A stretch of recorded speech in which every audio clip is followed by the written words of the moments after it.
तमाम कामयाब लोगों को मेरा सलाम, क्योंकि एक ना एक दिन हम सब नहीं कामयाब होना है। ब्राजील की सबसे ज्यादा आबादी वाला शहर है साओ पोलो, और इस पूरी आबादी का यानी इस पूरे शहर का कचरा जिस बस्ती में फेंका जाता है उसका नाम है मोकी दैस क्रॉसेस।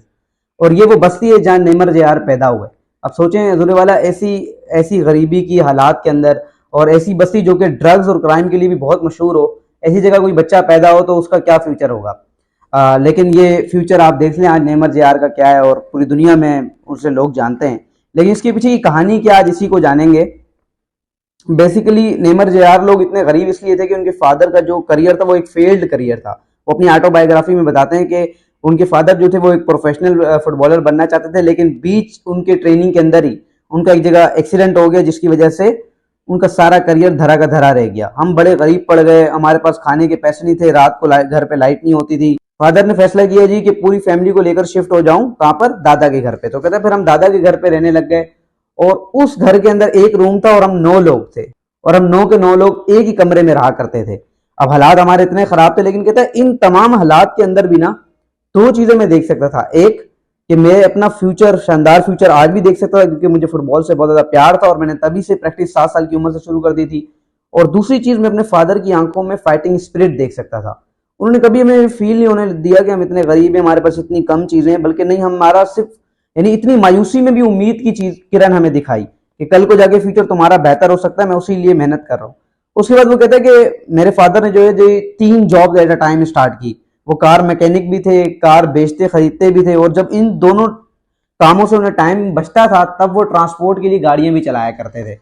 इसीलिए नेमर जो सीनियर है, जो असल नेमर है यानी नेमर जूनियर के फादर, वो कहते हैं कि नेमर जेआर ने ना अपना सफर, अपनी जर्नी, अपनी फुटबॉल की जर्नी 0 से नहीं स्टार्ट की, -5 से स्टार्ट की थी, क्योंकि हमारे पास हालात इतने तंग थे कि कहीं फ्यूचर उसका दिखता ही नहीं था, लेकिन उसके अंदर खुद भी बड़ा पैशन था जिसकी वजह से वो आगे गया।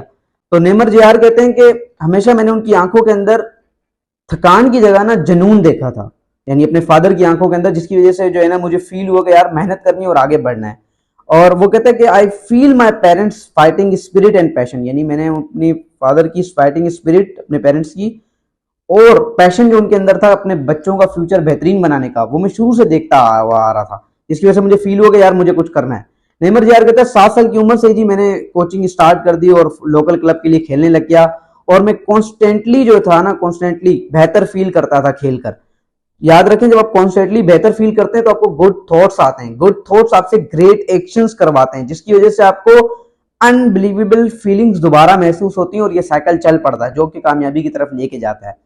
तो वो कहता है कि मैं 7 साल की उम्र में लोकल क्लब से खेलने लगा। आज उसके जो कोच थे उस क्लब के, बेटिनो कहते हैं कि नेमार जो था ना वो बड़ा ही इंटेलिजेंट प्लेयर था जी, क्योंकि वो 24 घंटे जो था उससे वो गेम के बारे में सोचता रहता था, और ये तभी हो सकता है जब गेम से इंसान को प्यार हो। तो नेमर कहता है कि मुझे गेम से बहुत ज्यादा प्यार है जी, और गेम से मुझे इतना ज्यादा प्यार इसलिए क्योंकि मैं ब्राजील में पैदा हुआ हूँ। क्योंकि वो कहते हैं कि football is an art in Brazil, यानी ब्राजील के अंदर जो फुटबॉल है ना वो एक आर्ट यानी कला की सूरत है। जैसे डांस एक कला है, जैसे लोग डांस को एंजॉय करते हैं, तो ब्राजील में लोग इस फुटबॉल को भी इसी तरीके से एंजॉय करते हैं। बच्चों का खेल है, लोगों ने इसे बड़ा सीरियस बना दिया जी। नेमार जो था वो बचपन से ही फुटसल और स्ट्रीट फुटबॉल खेलता रहा, जिसने उसको बहुत बेहतर किया। यानी स्ट्रीट फुटबॉल में उबड़ खाबड़ रास्तों में वो खेला तो उसका बॉडी बैलेंस बेहतर हुआ। जब वो रेत में खेला तो वहां नॉर्मल रिएक्शन ज्यादा लगता है, जिसकी वजह से उसकी एक्सेलेरेशन बढ़ा उसका, यानी उसके अंदर तब्दीलियां आई। फिर उसने जब फुटबॉल खेला तो ब्राजील में क्या होता है कि छोटे छोटे से मैदान होते हैं जहां पर छोटी बॉल से फुटबॉल खेली जाती है, तो उसे फुटबॉल कहते हैं। तो वहां वो कहता है कि मेरी ड्रिबलिंग और पासिंग में बहुत ज्यादा मुझे यानी सीखने को मिला, जिसकी वजह से आज देखेंगे आप मेरा करियर क्या है। तो ये सब उसने अपनी ऑटोबायोग्राफीज में लिखा है। फिर वो कहता है कि जो गेम के नजदीक मेरा पैशन है ना वो मुझे फैमिली से ही मिला, क्योंकि जब हम बहुत एक कमरे में 9 लोग रहा करते थे तब भी हमें बहुत प्यार था, और हम समझते थे दुनिया की तमाम नेमत हमारे पास है। हम चाहते जी रो सकते थे, जो है ना गिले शिकवे कर सकते थे, लेकिन हमेशा मैं आगे पॉजिटिव देखता था कि पॉजिटिव इस चीज के अंदर क्या है, और हमेशा आगे की तरफ यानी अपने पैशन और विजन को देखता रहता था। नेमर कहते हैं कि जब मैं फुटबॉल में थोड़ा सा ऊपर आया और मशहूर होने लगा तो तब मैंने सोचा कि मैं बार्सिलोना ज्वाइन करूं।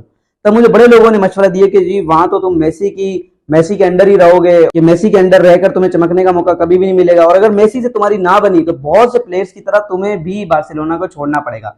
लेकिन वो कहता है कि नेमर कहते हैं कि जी I don't want prizes and I don't want awards, I only want happiness, यानी मैं प्राइजेस नहीं चाहता, बस मैं खुशी लाना चाहता हूँ और मैं खेलना चाहता हूँ जी जान से। वो कहता है कि मैं कभी भी आपसे जीतने का वादा नहीं कर सकता, लेकिन मैं आपसे जान लगाकर खेलने का वादा जरूर कर सकता हूँ। 17 साल की उम्र में जब नेमर जेआर को अरूज मिला तब उसके फादर ने उसे बड़ी कमाल की मेंटल ट्रिक सिखाई, जो कि टॉनी रॉबिन्स ने अपनी किताब अनलिमिटेड पावर के अंदर भी बताई है।